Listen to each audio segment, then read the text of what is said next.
ഹരേ കൃഷ്ണ. കണ്ണൻ്റെ ഓടക്കുഴലിലേക്ക് എല്ലാവർക്കും സ്വാഗതം. അങ്ങനെ സീതാരാമ ലക്ഷ്മണന്മാർ ചിത്രകൂടത്തിൽ ഇങ്ങനെ സന്തോഷമായിട്ട് കഴിയാണ്. അപ്പോൾ ഇനി ഇവിടെ അയോധ്യയിലെ കാര്യമാണ് ഇനി പറയുന്നത്.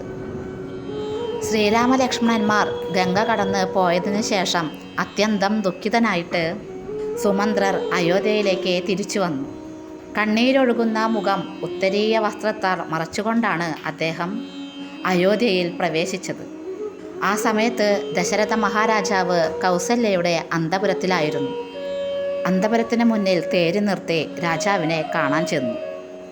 രാജാവ് ചോദിച്ചു, സുമന്ത്ര, രാമനും ലക്ഷ്മണനും സീതയും ഇപ്പോൾ എവിടെയാണ്? നിർദ്ധയനായ എന്നോട് എന്തു പറയാനാണ് അവർ ഏൽപ്പിച്ചത്? ഇങ്ങനെ ചോദിച്ച ദശരഥ മഹാരാജാവിനോട് അവിടെ ശൃംഗവേൽപുരത്ത് പോയതും അവിടെ സ്വീകരണം കിട്ടിയതും എല്ലാം സുമന്ത്രർ വിവരിച്ചു പറഞ്ഞു. അച്ഛനോടും അമ്മമാരോടും വിഷമിക്കരുതെന്ന് പറയാനായിട്ട് പ്രത്യേകം ഓർമ്മിപ്പിച്ചുവെന്ന് സുമന്ത്രർ ദശരഥനോട് പറഞ്ഞു. സുമന്ത്രർ പറഞ്ഞ വിവരങ്ങൾ കേട്ട് കരഞ്ഞുകൊണ്ട് കൗസല്യ ദശരഥ മഹാരാജാവിനോട് പറഞ്ഞു, അങ്ങയുടെ പ്രിയ പത്നിയായ കൈകേയിക്ക് അങ്ങ് സന്തുഷ്ടനായി വരം കൊടുത്തില്ലേ? എല്ലാം അങ്ങ് തന്നെയാണ് ചെയ്തു വെച്ചത്. പിന്നെ എന്തിനാണ് ഇപ്പോൾ കരയുന്നത് എന്ന് കുത്തുവാക്കുകളാൽ രാജാവിനെ വിഷമിപ്പിച്ച സമയത്ത്, പുത്രദുഃഖത്താൽ മരിച്ചുകൊണ്ടിരിക്കുന്ന എന്നെ നീ എന്തിനാണ് വീണ്ടും വീണ്ടും ദുഃഖിപ്പിക്കുന്നത്? ഇത് ഞാൻ അനുഭവിക്കേണ്ടതാണ്. കാരണം പണ്ട് ഒരു മുനിയിൽ നിന്ന് എനിക്ക് ശാപം കിട്ടിയിട്ടുണ്ട്. അങ്ങനെ ദശരഥ മഹാരാജാവ് തനിക്ക് കിട്ടിയ ശാപത്തെക്കുറിച്ച് പറയുകയാണ്. യൗവനകാലത്ത് ദശരഥ മഹാരാജാവ് രാത്രിയിൽ കാട്ടിൽ നായാട്ടിന് പോയി. നദിയിൽ വെള്ളം കുടിക്കാനായി ഏതെങ്കിലും മൃഗം വരും. അപ്പോൾ അതിനെ കൊല്ലാമെന്ന് വിചാരിച്ച് ഞാനൊരു മരത്തിൻ്റെ മറയിൽ ഒളിച്ചിരുന്നു. അർദ്ധരാത്രിയിൽ ഒരു മുനികുമാരൻ അച്ഛനമ്മമാർക്ക് ഉള്ള വെള്ളം എടുത്തു കൊണ്ടുപോകാനായി നദീതീരത്ത് വന്നു. അത് മനുഷ്യനാണോ എന്ന് തിരിച്ചറിയാനായിട്ട് എനിക്ക് സാധിച്ചില്ല. മുനികുമാരൻ കുടത്തിൽ വെള്ളം നിറയ്ക്കുന്ന ശബ്ദം കേട്ട് ആന വെള്ളം കുടിക്കുന്നതായിട്ട് എനിക്ക് തോന്നി. ശബ്ദത്തെ ലക്ഷ്യമാക്കി ശരം അയക്കാൻ അറിയാവുന്ന ആളാണ് ദശരഥൻ. അങ്ങനെ ആളെ നോക്കാതെ ശബ്ദത്തെ മാത്രം പ്രതിനിധീകരിച്ച് ആ ശരം എയ്തപ്പോൾ ഒരു മനുഷ്യ ശബ്ദം. അയ്യോ, ആരാണ് എന്നെ കൊല്ലുന്നത്? ഞാൻ ഒരാൾക്കൊരു ഉപദ്രവം ചെയ്തിട്ടില്ലല്ലോ. എൻ്റെ അച്ഛനമ്മമാർക്ക് ദാഹിച്ചപ്പോൾ വെള്ളമെടുക്കാനായിട്ട് വന്നതാണ്. ഇങ്ങനെയൊക്കെയുള്ള ആ മനുഷ്യ ശബ്ദം കേട്ട് പരിഭ്രമിച്ച് ഞാൻ ശബ്ദം കേട്ട സ്ഥലത്തേക്ക് ഓടിച്ചെന്നു. അവിടെ ചെന്നപ്പോൾ ഞാൻ കണ്ടത് അഴിഞ്ഞ് ചിന്നിച്ചിതറി കിടക്കുന്ന ജടയോടെ ഒരു മുനികുമാരൻ മാറിൽ ഞാൻ അയച്ച ശരം കൊണ്ട് മണ്ണിൽ വീണ് കിടക്കുന്നത് കണ്ടു. ആ മുനികുമാരൻ്റെ കാൽക്കൽ നമസ്കരിച്ച് ഞാൻ കരഞ്ഞു പറഞ്ഞു, ഞാൻ ദശരഥനാണ്, രാജാവാണ്. അറിയാതെ മൃഗമാണെന്ന് കരുതിയാണ് ഞാൻ ശരം കൊടുത്തത്. അങ്ങ് എന്നോട് ക്ഷമിക്കണം. അപ്പോൾ ആ മുനികുമാരൻ രാജാവിനോട് പറഞ്ഞു, അങ്ങ് ഭയപ്പെടേണ്ട, അങ്ങേക്ക് ബ്രഹ്മഹത്യാശാപം ഏൽക്കില്ല. കാരണം തപസ് ചെയ്യുന്ന ഒരു വൈശ്യനാണ് ഞാൻ. ഞങ്ങൾ ബ്രാഹ്മണരല്ല. വിശപ്പ് കൊണ്ട് പരവശരായ എൻ്റെ അച്ഛനും അമ്മയും എന്നെ കാത്തിരിക്കുകയാണ്. അങ്ങ് വേഗം ഈ വെള്ളം കൊണ്ടുപോയി അവർക്ക് കൊടുക്കൂ. അവരെ നമസ്കരിച്ച് നടന്ന വിവരങ്ങൾ പറയൂ. അല്ലെങ്കിൽ എൻ്റെ അച്ഛൻ അങ്ങയെ ശപിച്ചേ ഭസ്മമാക്കും. അങ്ങ് എൻ്റെ മാറിൽ തറച്ച ശരം ഊരിയെടുക്കൂ. ഞാൻ സുഖമായി മരിച്ചു കൊള്ളട്ടെ. അങ്ങനെ ആ ശരം വലിച്ചെടുത്തതും ആ മുനികുമാരൻ ഉടനെ മരിക്കുകയും ചെയ്തു. ദശരഥ മഹാരാജാവ് ആ കുടത്തിൽ വെള്ളമെടുത്ത് ആ മുനികുമാരൻ്റെ മാതാപിതാക്കൾ താമസിക്കുന്ന ആശ്രമത്തിൽ എത്തിച്ചേർന്നു. അവർ രണ്ടുപേരും വൃദ്ധരും ഒപ്പം അന്ധരുമായിരുന്നു. എന്താണ് മകനെ ഇത്ര നേരമായിട്ടും വരാത്തത്? കണ്ണിന് കാഴ്ചയില്ലാത്ത ഞങ്ങളെ അവൻ മറന്നുപോയോ? ഞങ്ങൾക്ക് വേറെ ആശ്രയം ഇല്ല എന്നൊക്കെ അവർ വിഷമിച്ച് പറഞ്ഞുകൊണ്ടിരുന്ന ആ സമയത്താണ് ദശരഥ മഹാരാജാവ് അങ്ങോട്ടേക്ക് ചെല്ലുന്നത്. കാലൊച്ച കേട്ടിട്ട് വൃദ്ധമുനിയായ ആ അച്ഛൻ ചോദിച്ചു, മകനെ, നീ എന്താണ് ഇത്ര താമസിച്ചത്? ഞങ്ങൾക്ക് വെള്ളം തരൂ, വേഗം ദാഹിച്ചു വലയുന്നു. ഇങ്ങനെ പറഞ്ഞ അവരെ നമസ്കരിച്ചിട്ട് അത്യന്തം ഭയത്തോടെ ദശരഥ മഹാരാജാവ് പറഞ്ഞു, ഞാൻ നിങ്ങളുടെ പുത്രനല്ല, അയോധ്യയിലെ രാജാവായ ദശരഥനാണ്. കാട്ടിൽ ഞാൻ രാത്രി നായാട്ടിന് വന്നതാണ്. നിങ്ങളുടെ മകൻ കുടത്തിൽ വെള്ളം നിറയ്ക്കുന്ന ശബ്ദം കേട്ട് ആന വെള്ളം കുടിക്കാൻ വന്നതാണെന്ന് കരുതി ഞാൻ ഒരു ശരം പ്രയോഗിച്ചു. നിങ്ങളുടെ മകൻ ആ ശരമേറ്റ് മരിച്ചു പോയിരിക്കുന്നു. ഇത് കേട്ടതും ആ വൃദ്ധ മാതാപിതാക്കൾ പൊട്ടിക്കരഞ്ഞുപോയി. എന്നിട്ട് പറഞ്ഞു, മകൻ മരിച്ചു കിടക്കുന്ന സ്ഥലത്തേക്ക് ഞങ്ങളെയും കൊണ്ടുപോകൂ. അങ്ങനെ ദശരഥ മഹാരാജാവ് അവരെ രണ്ടുപേരെയും മുനികുമാരൻ മരിച്ചു കിടക്കുന്ന നദീതീരത്ത് എത്തിച്ചു. മകൻ്റെ ശരീരം തൊട്ടു തടവി അവർ രണ്ടുപേരും പൊട്ടിക്കരഞ്ഞുകൊണ്ട് പറഞ്ഞു, കുഞ്ഞെ, ഞങ്ങൾ വെള്ളം ചോദിച്ചിട്ടും എന്താണ് നീ ഞങ്ങൾക്ക് വെള്ളം തരാത്തത് എന്ന് പറഞ്ഞ് അവർ കരഞ്ഞുകൊണ്ടിരുന്നു. ഞങ്ങൾക്കുണ്ടായിരുന്ന ഏക ആശ്രയം ഞങ്ങളുടെ മകനായിരുന്നു. ഇനി ഞങ്ങൾക്ക് ജീവിതത്തിൽ ഒരു ആശ്രയവും ഇല്ല രാജാവേ. മരിച്ച ഞങ്ങളുടെ മകനും അവനോടൊന്നിച്ച് മരിക്കാൻ പോകുന്ന ഞങ്ങൾക്കും ഒരു ചിത തയ്യാറാക്കൂ എന്ന് ആ വൃദ്ധനായ അച്ഛൻ രാജാവിനോട് പറഞ്ഞു. അങ്ങനെ ദശരഥ മഹാരാജാവ് ഒരു ചിത ഒരുക്കി അതിൽ മുനികുമാരൻ്റെ ദേഹം എടുത്ത് ചിതയിൽ കിടത്തി രണ്ടുപേരുടെയും കൈപ്പിടിച്ച് അവരെയും ചിതയിലിരുത്തി. എന്നിട്ട് ആ ചിതയ്ക്ക് ഞാൻ തീ കൊളുത്തി എന്ന് രാജാവ് പറയുകയാണ്. ശരീരം ദഹിപ്പിച്ച് 3 പേരും ദേവലോകത്തേക്ക് പോവുകയും ചെയ്തു. എന്നാൽ അതിനു മുൻപായി ആ മാതാപിതാക്കൾ എന്നെ നോക്കി പറഞ്ഞു, രാജാവേ, അങ്ങും പുത്രദുഃഖത്താൽ മരിക്കാൻ ഇടയാവട്ടെ എന്ന് പറഞ്ഞു. ആ ശാപമാണ് ഞാനിപ്പോൾ അനുഭവിച്ചു കൊണ്ടിരിക്കുന്നത്. ഇങ്ങനെ പറഞ്ഞ് ദശരഥ മഹാരാജാവ് ദുഃഖത്താൽ രാമ രാമ എന്നും സീതേ ലക്ഷ്മണ എന്നും പറഞ്ഞ് ആരും അടുത്തില്ലാതെ മരിക്കാനാണോ എൻ്റെ വിധിയെന്നും പറഞ്ഞ് കരഞ്ഞുകൊണ്ടിരുന്നു. മക്കളാരും അടുത്തില്ലാതെ മരിക്കാനാണല്ലോ എൻ്റെ വിധി. കാരണം ഭരതനുമില്ല, ശത്രുഘ്നനുമില്ല, രാമലക്ഷ്മണന്മാരും അടുത്തില്ല. ഇങ്ങനെ കരഞ്ഞുകൊണ്ട് ദശരഥ മഹാരാജാവ് ശരീരം ഉപേക്ഷിച്ച് സ്വർഗത്തിലേക്ക് യാത്രയായി. പിറ്റേ ദിവസം പ്രഭാതത്തിൽ വസിഷ്ഠ മഹർഷി മന്ത്രിമാരോടുകൂടി കൗസല്യയുടെ അന്തപുരത്തിലേക്ക് വന്നു. മരിച്ച രാജാവിൻ്റെ ശരീരം കേടുവരാതിരിക്കാനായി എണ്ണത്തോണിയിൽ സൂക്ഷിക്കാനായിട്ട് പറഞ്ഞു. പിന്നീട് കേകേയ രാജ്യത്ത് പോയിട്ട് ഭരതനെയും ശത്രുഘ്നെയും കൂട്ടി വരാനായിട്ട് ഭൃത്യന്മാരെ ഏൽപ്പിച്ചു. ഭരതൻ്റെ അമ്മാവനായ യുധാജിത്ത് ഭരതനോടും ശത്രുഘ്നോടും എത്രയും പെട്ടെന്ന് അയോധ്യയിലേക്ക് തിരിച്ചു പോകാനായിട്ട് പറഞ്ഞു. ഇത്രയും പെട്ടെന്ന് അയോധ്യയിലേക്ക് തിരിച്ചു വിളിപ്പിക്കലിൻ്റെ പുറകിൽ എന്തെങ്കിലും ആപത്ത് പരിഭ്രമിച്ച ഭരതൻ ശത്രുഘ്നോടുകൂടി വളരെ പെട്ടെന്ന് അയോധ്യയിലേക്ക് എത്തിച്ചേർന്നു. അവിടെ അയോധ്യ നഗരം ആകെ ശൂന്യമായതുപോലെ, അലങ്കാരങ്ങളോ ആഘോഷങ്ങളോ ഒന്നുമില്ലാതെ എല്ലായിടത്തും ഒരു വിഷാദമൂകത. തൻ്റെ അമ്മയുടെ അടുത്തേക്കാണ് ഭരതൻ ആദ്യം പോയത്. അപ്പോൾ കൈകേയി ഒറ്റയ്ക്ക് ഒരു സിംഹാസനത്തിൽ ഇരിക്കുന്നു. അതേസമയം ഭരതനെ കണ്ടപ്പോൾ കൈകേയിക്ക് വളരെ സന്തോഷമായി. നേരെ പോയി മകനെ ആലിംഗനം ചെയ്തു. എന്നിട്ട് ചോദിച്ചു, കേകയ രാജ്യത്തെ എൻ്റെ അച്ഛനും അമ്മയ്ക്കും സഹോദരനുമെല്ലാം സുഖം തന്നെയല്ലേ? നിന്നെയും സുഖിയായി കാണാൻ കഴിഞ്ഞല്ലോ എന്നൊക്കെ പറഞ്ഞു. പക്ഷേ ഭരതനാകെ ആശങ്കാകുലനായിരുന്നു. അതിലൊന്നാമത്തെ കാര്യം, കൈകേയിയെ ഒരിക്കൽ പോലും അച്ഛനില്ലാതെ ഒറ്റയ്ക്ക് കാണേണ്ടി വന്നിട്ടില്ല. അതുകൊണ്ട് തന്നെ ഭരതൻ ചോദിച്ചു, അമ്മേ, അച്ഛൻ എവിടെ? അമ്മ എന്താണ് ഇവിടെ ഒറ്റയ്ക്കിരിക്കുന്നത്? അച്ഛനെ കാണാനില്ല. മാത്രമല്ല അയോധ്യയിൽ എല്ലായിടത്തും ഒരു ശ്മശാന മൂകത പോലെ. എന്താണ് ഇവിടെ സംഭവിച്ചത്? അപ്പോൾ കൈകേയി പറഞ്ഞു, നീ എന്തിനാണ് മകനെ ദുഃഖിക്കുന്നത്? നിന്റെ അച്ഛൻ സ്വർഗലോകം പ്രാപിച്ചിരിക്കുന്നു. അച്ഛൻ്റെ മരണവാർത്ത കേട്ട് ഭരതൻ ബോധം കെട്ട് താഴെ വീണു. പിന്നീട് ബോധം തിരിച്ചു വന്ന ഭരതൻ ചോദിച്ചു, അമ്മേ, അച്ഛൻ മരിക്കാൻ നേരത്ത് എന്താണ് പറഞ്ഞത്? അപ്പോൾ കൈകേയി പറഞ്ഞു, രാമ രാമ, സീതേ ലക്ഷ്മണ എന്നിങ്ങനെ നിലവിളിച്ചു കരഞ്ഞുകൊണ്ടാണ് രാജാവ് സ്വർഗത്തിലേക്ക് പോയത്. അപ്പോൾ ഭരതൻ ചോദിച്ചു, അതെന്താണ് അങ്ങനെ? അച്ഛൻ മരിക്കുമ്പോൾ രാമനും ലക്ഷ്മണനും സീതയും ഇവിടെ ഉണ്ടായിരുന്നില്ലേ? അവർ എങ്ങോട്ട് പോയിരുന്നു? അപ്പോൾ കൈകേയി വളരെ അഭിമാനത്തോടു കൂടി പറയുകയാണ്, രാമനെ യുവരാജാവായി വാഴിക്കാൻ രാജാവ് എല്ലാ ഒരുക്കങ്ങളും ചെയ്തു. എനിക്ക് രാജ്യം സമ്പാദിച്ചു തരുവാനായി ഞാൻ അതിൽ മുടക്കുവരുത്തി. അതിന് കാരണമായ ആ വരങ്ങളെക്കുറിച്ചും കൈകേയി പറഞ്ഞു. എന്നിട്ട് വളരെ അഭിമാനത്തോടു കൂടി കൈകേയി പറയുകയാണ്, മകനെ, നിനക്കു വേണ്ടി ഞാൻ രാജ്യം സമ്മാനമായി നൽകിയിരിക്കുകയാണ്. ഇത് കേട്ടതും ഭരതൻ ഇടിവെട്ടേറ്റതുപോലെ ആയി. ഭരതൻ തിരിച്ച് അമ്മയെ ദുഷ്ട എന്നൊക്കെയാണ് വിളിക്കുന്നത്. എങ്ങനെ തോന്നി നിങ്ങൾക്കിത്? ഭർത്താവിനെ കൊന്നവളെ, പാപിയായ നിന്റെ ഗർഭത്തിൽ തന്നെ ഞാൻ ജനിച്ചു പോയല്ലോ.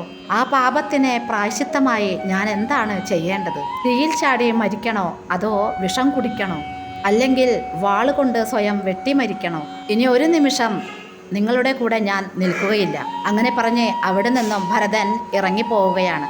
അങ്ങനെ നേരെ കൗസല്യാദേവിയുടെ അന്തപുരത്തിലേക്ക് ഭരതൻ ചെന്ന് കൗസല്യയുടെ കാൽക്കൽ നമസ്കരിച്ചിട്ട് ഭരതൻ പറഞ്ഞു, അമ്മേ, ഞാൻ അറിഞ്ഞില്ല, ഒരു കാര്യവും ഞാൻ അറിഞ്ഞിട്ടല്ല എന്നൊക്കെ ഭരതൻ കൗസല്യയോട് പറഞ്ഞു. കൗസല്യ ഭരതനെ കെട്ടിപ്പിടിച്ച് കരഞ്ഞുകൊണ്ട് അങ്ങനെ ഇരിക്കുന്ന സമയത്ത് വസിഷ്ഠ മഹർഷി അവിടെ വന്ന് എല്ലാവരെയും ആശ്വസിപ്പിക്കുന്നു. ഇങ്ങനെ കരഞ്ഞുകൊണ്ടിരിക്കേണ്ട ആവശ്യമില്ല. അങ്ങനെ ചില ഉപദേശങ്ങളൊക്കെ വസിഷ്ഠ മഹർഷി ഭരതനെ കൊടുക്കുന്നുണ്ട്.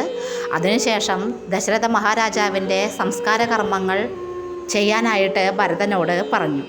അങ്ങനെ ദശരഥ മഹാരാജാവിൻ്റെ സംസ്കാര കർമ്മങ്ങളെല്ലാം ശരിയാം വണ്ണം ചെയ്തു. അതിനുശേഷം വസിഷ്ഠ മഹർഷി പറഞ്ഞു, നമ്മളുടെ നാടിപ്പോൾ അനാഥമാണ്. അപ്പോൾ ദശരഥ മഹാരാജാവ് തൻ്റെ നിസ്സഹായാവസ്ഥ കൊണ്ട് എന്താണ് ആഗ്രഹിച്ചത്, അത് വേഗം തന്നെ നടക്കണം. കാരണം ഭരതനെ രാജാവാക്കണമെന്നാണ് അദ്ദേഹം ഉദ്ദേശിച്ചത്. അതിന് വേണ്ട ഒരുക്കങ്ങൾ ചെയ്യണമെന്നെല്ലാം വസിഷ്ഠ മഹർഷി പറയുകയാണ്. പക്ഷേ ഭരതൻ പറഞ്ഞു, അങ്ങേക്ക് എങ്ങനെയാണ് എന്നോടിതെല്ലാം പറയാൻ തോന്നുന്നത്? ഞങ്ങൾക്കെന്നും രാജാവ് രാമനാണ്. ജ്യേഷ്ഠനല്ലാതെ മറ്റൊരാൾ ഈ അയോധ്യ ഭരിക്കുകയില്ല. അതുകൊണ്ട് നാളെ രാവിലെ തന്നെ ഞാൻ പോവുകയാണ് ജ്യേഷ്ഠനെ തിരിച്ചു കൊണ്ടുവരാൻ. ഇങ്ങനെ ദൃഢനിശ്ചയത്തോടു കൂടി ഭരതൻ പറഞ്ഞപ്പോൾ പിന്നെ ആർക്കും അതിനെ എതിർത്ത് പറയാനായിട്ട് സാധിച്ചില്ല. അങ്ങനെ ഭരതൻ വസിഷ്ഠ മഹർഷിയോടും അമ്മമാരോടും എല്ലാവരോടും കൂടി ശ്രീരാമചന്ദ്രനെ തിരിച്ചു കൊണ്ടുവരാനായിട്ട് പോവുകയാണ്. അങ്ങനെ അവർ ആദ്യം ഗുഹൻ്റെ അടുത്തേക്കാണ് ചെല്ലുന്നത്. ആദ്യം ഗുഹൻ വിചാരിച്ചു, ശ്രീരാമചന്ദ്രനെ വല്ല ദ്രോഹവും ചെയ്യാനാണോ ഭരതൻ കാട്ടിലേക്ക് പോകുന്നത് എന്ന്. പക്ഷേ ഭരതനോട് സംസാരിച്ചപ്പോഴാണ് ഗുഹനെ മനസ്സിലായത്, എല്ലാവരേക്കാളും രാമനെ സ്നേഹിക്കുന്ന ആളാണ് ഭരതനെന്ന്. ഭരതൻ്റെ ആ ദൃഢനിശ്ചയം കണ്ട് ഗുഹനും ഏറെ സന്തോഷമായി. അങ്ങനെ ഗുഹൻ തന്നെ അവരെ നദി കടത്തി അക്കരയ്ക്ക് കടത്തിവിട്ടു. ശ്രീരാമചന്ദ്രൻ പോയ വഴിയെ തന്നെയാണ് ഭരതനും കൂട്ടരും യാത്ര ചെയ്തത്. അങ്ങനെ അവർ ഭരദ്വാജ മഹർഷിയുടെ ആശ്രമത്തിലെത്തി. ഭരദ്വാജ മഹർഷിയാണ് പറഞ്ഞു കൊടുക്കുന്നത് ചിത്രകൂടത്തിലാണ് ശ്രീരാമചന്ദ്രൻ ഇപ്പോൾ താമസിക്കുന്നത് എന്ന്. അങ്ങനെ എല്ലാവരും സൈന്യസമേതം ശ്രീരാമചന്ദ്രൻ്റെ അടുത്തേക്ക് ചെല്ലുകയാണ്. വഴിയിൽ തന്നെ ശ്രീരാമചന്ദ്രൻ്റെ പാദത്തിൻ്റെ അടയാളങ്ങൾ കണ്ട ഭരതൻ ഭക്തിപരവശനായി അവിടെ കിടന്ന് ഉരുണ്ടു. ഭരതൻ സ്വയം പറഞ്ഞു, ഞാനിന്ന് ധന്യനായി. രാമൻ്റെ കാലടിപ്പാദങ്ങൾ പതിഞ്ഞ ഈ പ്രദേശം എനിക്ക് കാണാൻ കഴിഞ്ഞുവല്ലോ. ഇങ്ങനെ ഭക്തിപരവശനായി ആനന്ദ കണ്ണീരൊഴുക്കിക്കൊണ്ട് നിൽക്കുന്ന ഭരതൻ ചിത്രകൂടത്തിൻ്റെ മുൻപിലെത്തി. പർണശാലയുടെ മുൻപിൽ ഒരു പാറപ്പുറത്തിരിക്കുന്ന ശ്രീരാമചന്ദ്രനെ ഭരതൻ കണ്ടു. ഓടിച്ചെന്ന് ആ പാദങ്ങളിൽ നമസ്കരിച്ചു. ശ്രീരാമസ്വാമി തൻ്റെ കൈകൾ കൊണ്ട് ഭരതനെ പിടിച്ചെഴുന്നേൽപ്പിച്ച് മാറോട് ചേർത്ത് ആലിംഗനം ചെയ്തു. സ്നേഹം കൊണ്ടൊഴുകുന്ന കണ്ണീരിൽ കുളിപ്പിച്ചു. മടിയിലിരുത്തി മഹാപ്രഭുവായ ശ്രീരാമചന്ദ്രൻ ഭരതനെ വീണ്ടും വീണ്ടും ആലിംഗനം ചെയ്തു. അപ്പോഴേക്കും 3 അമ്മമാരും അവരുടെ അടുത്തെത്തി. എല്ലാവരെയും കണ്ടതിനു ശേഷം ശ്രീരാമചന്ദ്രൻ ചോദിച്ചു, അച്ഛനെ സുഖമല്ലേ എന്ന്. അപ്പോൾ ദശരഥ മഹാരാജാവിൻ്റെ മരണവാർത്ത വസിഷ്ഠ മഹർഷി രാമനെ അറിയിച്ചു. ഒരു ലൗകികനെ പോലെ ശ്രീരാമചന്ദ്രൻ തൻ്റെ അച്ഛൻ്റെ മരണവാർത്ത കേട്ട് വാവിട്ട് നിലവിളിക്കുകയാണ് ചെയ്തത്. അനന്തരം നദിയിലിറങ്ങി അച്ഛന് വേണ്ട ഉദകക്രിയകളൊക്കെ ചെയ്തു. ആ സമയത്ത് കാട്ടിൽ കിട്ടുന്ന ഓടപ്പിണ്ണാക്ക് തേനിൽ കുഴച്ചാണ് അച്ഛനെ പിണ്ടം വയ്ക്കുന്നത്. അപ്പോൾ അവിടെ പറയുന്നത്, നമ്മൾ കഴിക്കുന്ന അന്നം തന്നെയാണ് പിതൃക്കൾക്ക് സമർപ്പിക്കേണ്ടത്. കൊട്ടാരത്തിലായിരുന്നുവെങ്കിൽ ആ സമയത്ത് എന്താണോ കഴിക്കുന്നത് അതുപോലെ വിഭവസമൃദ്ധമായ ഭക്ഷണം ആയിരിക്കണം പിതൃക്കൾക്ക് കൊടുക്കേണ്ടത്. പക്ഷേ ഇവിടെ ഇപ്പോൾ കാട്ടിലായതുകൊണ്ട് എനിക്ക് ഇത്രയേ സാധിക്കുള്ളൂ എന്ന് പറഞ്ഞുകൊണ്ടാണ് ശ്രീരാമചന്ദ്രൻ അച്ഛനെ പിണ്ടം വയ്ക്കുന്നത്.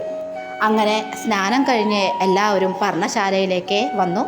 പിറ്റേന്ന് രാവിലെ സ്നാനമൊക്കെ കഴിഞ്ഞ് വിശ്രമിച്ചിരിക്കുന്ന ശ്രീരാമചന്ദ്രനോട് ഭരതൻ പറഞ്ഞു, ജ്യേഷ്ഠ, ഞാൻ അഭിഷേകം ചെയ്യാനുള്ള എല്ലാ കാര്യങ്ങളും കൊണ്ടുവന്നിട്ടുണ്ട്. ഇവിടുന്ന് തന്നെ എല്ലാ സംഭാരങ്ങളും സ്വീകരിച്ച് അങ്ങ് അഭിഷേകം സ്വീകരിക്കുക. അങ്ങ് ഞങ്ങളുടെ ജ്യേഷ്ഠനാണ്, അങ്ങാണ് രാജാവ്. അങ്ങല്ലാതെ വേറൊരാളെ അയോധ്യയിലെ രാജാവായിട്ട് ഞങ്ങൾക്ക് സങ്കല്പിക്കാൻ പോലും സാധിക്കില്ല. അങ്ങ് തിരിച്ചു വന്ന് ജ്യേഷ്ഠത്തിയോടൊന്നിച്ച് സുഖമായി ജീവിക്കുക. സന്തതികളൊക്കെ ആയതിനു ശേഷം അങ്ങ് രാജ്യഭാരം പുത്രനെ ഏൽപ്പിച്ച് എന്നിട്ട് കാട്ടിൽ വന്നുകൊള്ളൂ. പക്ഷേ ഇപ്പോൾ അങ്ങേക്ക് വനവാസത്തിനെ പറ്റിയ കാലമല്ല. എൻ്റെ അമ്മ പറഞ്ഞ ദുഷ്കൃത്യം അങ്ങ് മറന്നേക്കൂ. അച്ഛൻ പറഞ്ഞതും അങ്ങ് മറക്കണം. ഞാൻ പറയുന്നു, ഈ രാജ്യം, ഈ അയോധ്യ അങ്ങേക്കുള്ളതാണ്. ഇത് കേട്ട് ശ്രീരാമചന്ദ്രൻ പറഞ്ഞു, ഭരത, നിന്റെ സ്നേഹം ഞാൻ മനസ്സിലാക്കുന്നു. പക്ഷേ അച്ഛൻ പറഞ്ഞത് കേൾക്കാൻ നമ്മൾ ബാധ്യസ്ഥരാണ്. എനിക്ക് വനവാസമാണ് വിധിച്ചത്, നിനക്ക് രാജ്യവും. നമ്മൾ രണ്ടുപേരും അച്ഛൻ്റെ ആജ്ഞ അനുസരിക്കാൻ കടപ്പെട്ടവരാണ്. അച്ഛൻ പറഞ്ഞതിനെ അവഗണിച്ച് തോന്നിയതുപോലെ ജീവിച്ചാൽ ജീവിച്ചിരിക്കുമ്പോൾ തന്നെ അവർ മരിച്ചതിനെ തുല്യരാണ്.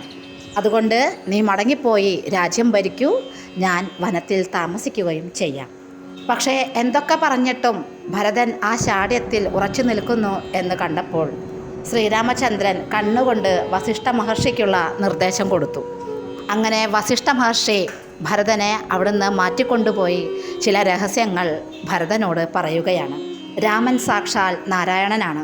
ബ്രഹ്മാവിൻ്റെ നിർദ്ദേശമനുസരിച്ച് രാവണനെയും മറ്റ് രാക്ഷസന്മാരെയും നിഗ്രഹിച്ച് ഭൂമിയുടെ ഭാരത്തെ ഇല്ലാതാക്കാനായിട്ട് ശ്രീരാമനായി ജനിച്ചതാണ്. സീതയായി ജനിച്ചിരിക്കുന്നത് സാക്ഷാൽ ആദിപരാശക്തിയാണ്. എപ്പോഴും രാമനെ അനുഗമിക്കുന്ന ലക്ഷ്മണൻ ആദിശേഷനാണ്. ഈ വനവാസമൊക്കെ ഭഗവാന്റെ ഒരു സങ്കല്പമാണ്. രാവണവധത്തിന് വേണ്ടിയാണ് അവർ 3 പേരും ഈ കാട്ടിലേക്ക് വന്നിരിക്കുന്നത്. അതുകൊണ്ട് രാമനെ മടക്കിക്കൊണ്ടു പോകണമെന്നുള്ള നിർബന്ധം ഉപേക്ഷിക്കൂ.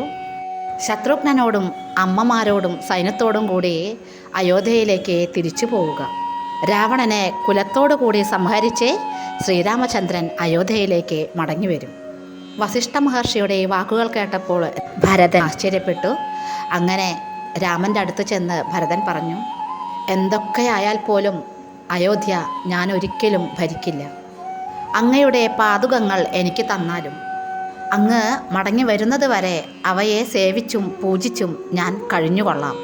ഭരതൻ ഈ പറഞ്ഞത് ശ്രീരാമചന്ദ്രൻ സമ്മതിച്ചു. കാരണം അതല്ലാതെ ഭരതൻ മടങ്ങി പോവുകയില്ല എന്ന് രാമനെ അറിയാമായിരുന്നു.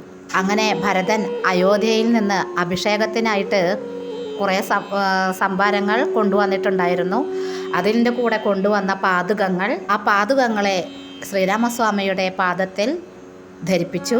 അങ്ങനെ രാമൻ അവയെ വാത്സല്യത്തോടെ ഭരതനെ തിരിച്ചു കൊടുത്തു. അങ്ങനെ ആ പാദുകങ്ങൾ ഭക്തിയോടെ സ്വീകരിച്ച് രാമനെ പ്രദക്ഷിണം ചെയ്ത് ഭരതൻ രാമനെ വീണ്ടും വീണ്ടും നമസ്കരിച്ചു.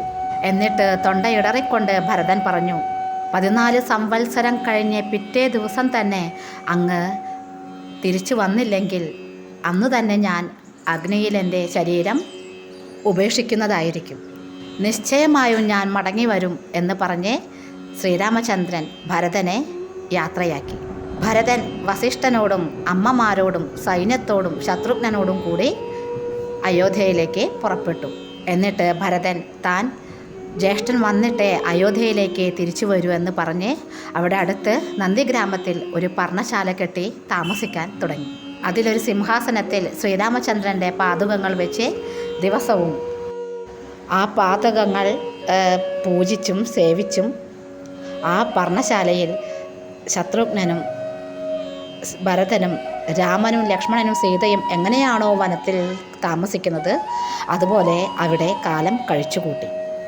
അവരെല്ലാം തിരിച്ചു പോയതിനു ശേഷം ശ്രീരാമചന്ദ്രൻ വിചാരിച്ചു, ഇനി അയോധ്യയിൽ നിന്ന് എളുപ്പം ഇവിടേക്ക് വരാൻ ആർക്ക് വേണമെങ്കിലും സാധിക്കും. അതിനാൽ ഇനി ഇവിടെ നിൽക്കുന്നത് ഉചിതമല്ല. ഉൾവനത്തിലേക്ക് ദണ്ഡകാരണ്യത്തിലേക്ക് പുറപ്പെട്ടു. അങ്ങോട്ടുള്ള വഴിയിലാണ് അത്രി മഹർഷിയുടെ ആശ്രമം. ശ്രീരാമചന്ദ്രൻ സീതാ ലക്ഷ്മണന്മാരോടൊന്നിച്ച് അത്രി മഹർഷിയെ കണ്ട് നമസ്കരിച്ചു. അത്രി മഹർഷിയുടെ പത്നിയാണ് അനസൂയ. അനസൂയാദേവിയെ കാണാനായിട്ട് സീതാദേവി ആശ്രമത്തിൻ്റെ ഉള്ളിലേക്ക് പോയി. സീതയെ കണ്ട് സന്തോഷിച്ച മുനിപത്നി സീതാദേവിയെ ആലിംഗനം ചെയ്തിട്ട് വിശ്വകർമാവ് ഉണ്ടാക്കിയ 2 കുണ്ടലങ്ങൾ, മനോഹരങ്ങളായ പട്ടുവസ്ത്രങ്ങൾ, ഉത്കൃഷ്ടമായ കുറിക്കൂട്ടുകൾ എന്നിവ സീതയ്ക്ക് കൊടുത്തു. എന്നിട്ട് പറഞ്ഞു, ഈ കുറിക്കൂട്ട് നിത്യവും പൂശിക്കൊള്ളൂ. നിന്റെ ശരീരശോഭ എന്നെന്നും നിലനിൽക്കും. എന്തിനു വേണ്ടിയാണോ ഈ വനവാസം, എല്ലാ അർത്ഥത്തിലും പൂർത്തീകരിച്ച് തിരിച്ചു വന്ന് ശ്രീരാമചന്ദ്രനോട് കൂടി ഒരുപാട് കാലം കഴിയാൻ ഇടയാകട്ടെ എന്ന് അനുഗ്രഹിക്കുകയും ചെയ്തു. അന്ന് രാത്രി അത്രി മഹർഷിയുടെ ആശ്രമത്തിൽ താമസിച്ച് പിറ്റേന്ന് സ്നാനം കഴിഞ്ഞ് മുനിയോട് യാത്ര പറഞ്ഞ് ശ്രീരാമചന്ദ്രൻ പുറപ്പെട്ടു. ഹരേ കൃഷ്ണ. സർവം ശ്രീ രാധാകൃഷ്ണ അർപ്പണമസ്തു. ജയ് ശ്രീ രാധേ രാധേ.